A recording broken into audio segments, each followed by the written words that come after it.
Et si ce que vous prenez chaque matin, avec confiance, était en train d'abîmer votre cœur, sans que vous le sachiez? Chaque jour, souvent à la même heure, vous ouvrez une boîte. Vous avalez un comprimé. Parfois 2, parfois 3. Vous le faites parce que vous avez confiance. Confiance en la blouse blanche. Confiance en l'ordonnance. Confiance en ce petit geste devenu une habitude rassurante. Et pourtant, et si ce geste, répété jour après jour, était en train de fragiliser votre cœur en silence? Pas brutalement, pas violemment, pas comme une crise qui fait mal et qui alerte. Non, lentement, discrètement, sans bruit. Pas un excès. Vous ne faites rien de mal, pas une erreur. Vous suivez exactement ce qu'on vous a prescrit.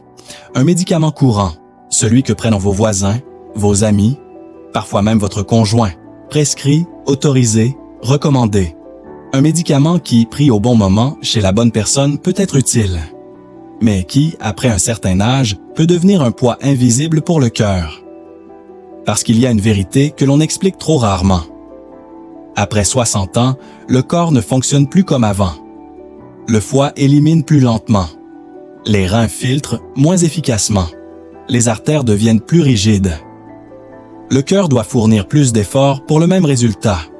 Et pourtant, les ordonnances, elles, restent parfois figées dans le passé. Des traitements commencés à 45 ou 50 ans, renouvelés, encore et encore, sans toujours être réévalués en profondeur. Le cœur, lui, ne se plaint pas tout de suite. Il compense, il s'adapte, il force en silence. Et c'est précisément ce qui rend la situation dangereuse. Parce que lorsque les symptômes apparaissent, l'essoufflement, la fatigue constante, les palpitations, les jambes lourdes, les réveils nocturnes, on les attribue souvent à l'âge. On se dit « c'est normal, j'ai plus de 60 ans ». Mais parfois, ce n'est pas l'âge, c'est ce que vous prenez chaque jour. Aujourd'hui, je vais vous révéler une vérité que trop peu de patients entendent. Pas pour vous faire peur, pas pour vous faire arrêter vos traitements, mais pour vous rendre conscient. Une vérité inconfortable, oui, parfois dérangeante, parce qu'elle remet en question des habitudes bien installées. Mais une vérité essentielle, si vous voulez protéger ce muscle extraordinaire qui bat plus de 100 000 fois par jour pour vous maintenir en vie. Je vais vous parler de médicaments que l'on prescrit encore très souvent après 60 ans. Des médicaments utiles, parfois indispensables, mais qui peuvent, chez certaines personnes, fragiliser le cœur lentement, insidieusement. Et ce qui est le plus troublant, c'est que le dernier médicament dont nous parlerons est pris chaque jour par des millions de seniors, souvent sans jamais avoir été avertis de ses effets possibles sur le cœur à long terme. Alors restez bien jusqu'à la fin, parce que l'information que vous allez entendre pourrait bien changer la façon dont vous regardez votre traitement, et surtout la façon dont vous prenez soin de votre cœur. Maintenant, parlons-en calmement. Un par un. Médicament 1.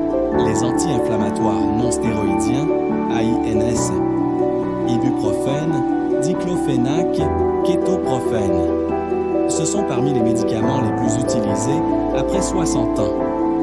Ils soulagent efficacement la douleur, surtout dans les cas de douleurs d'arthrose, douleurs articulaires chroniques, lombalgie, sciatique douleur après un effort ou une chute.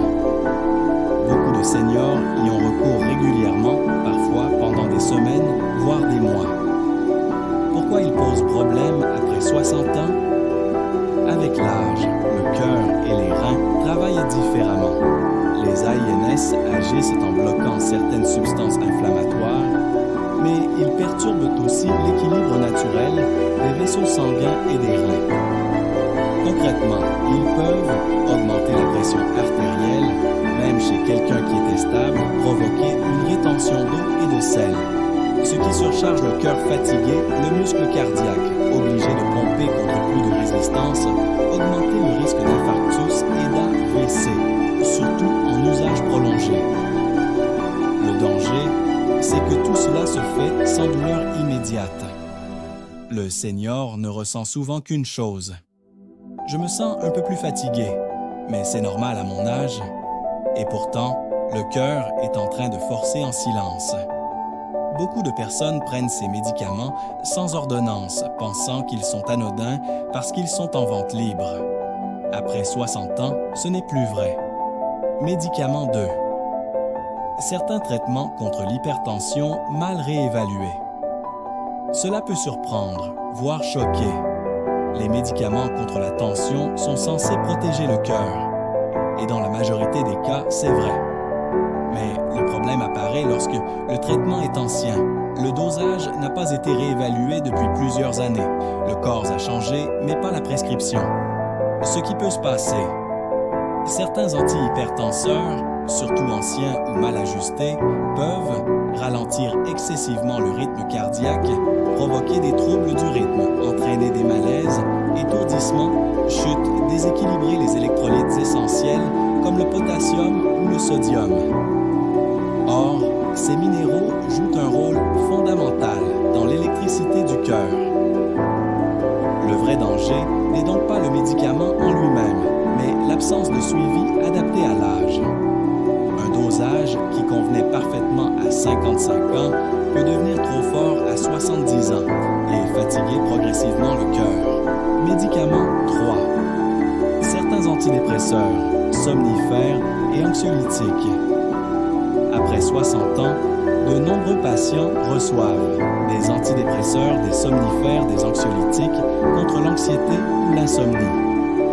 Ces médicaments peuvent être utiles, parfois nécessaires, mais ils ne sont pas neutres pour le cœur. Effet possible sur le système cardiovasculaire.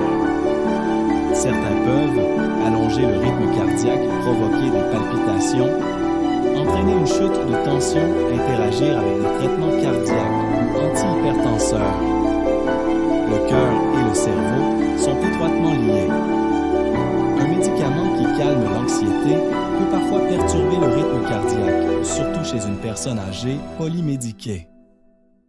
Le danger augmente lorsque plusieurs médicaments agissent simultanément sur le rythme, la tension, la vigilance.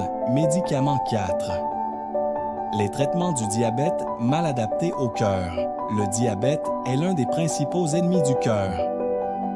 Et pourtant, certains anciens traitements antidiabétiques peuvent, paradoxalement, favoriser la prise de poids, augmenter la rétention d'eau, fatiguer progressivement le muscle cardiaque. Chez une personne de plus de 60 ans, cela peut aggraver une insuffisance cardiaque latente, accélérer l'essoufflement, réduire la capacité d'effort. Aujourd'hui, il existe des médicaments antidiabétiques plus récents qui protègent à la fois la glycémie et le cœur. Mais beaucoup de patients continuent des traitements anciens, simplement parce qu'ils n'ont jamais été réévalués. Médicament 5. Le plus pris et le plus sous-estimé. Certains médicaments contre l'estomac pris sur le long terme. Ils sont souvent prescrits par prévention, pour protéger l'estomac, par sécurité, et ils sont parfois pris pendant des années. Le problème à long terme. Ces médicaments peuvent réduire l'absorption de magnésium, essentiel au rythme cardiaque, perturber l'absorption du calcium et de la vitamine B12, favoriser des troubles du rythme, augmenter la fatigue musculaire et cardiaque. Le magnésium est un chef d'orchestre du cœur. Lorsqu'il manque, le rythme devient instable. Très peu de patients sont informés de ce risque et très peu bénéficient d'un contrôle régulier. Il ne s'agit pas d'arrêter ces médicaments. Il s'agit de les adapter à l'âge, au cœur et à l'évolution du corps. Un traitement utile hier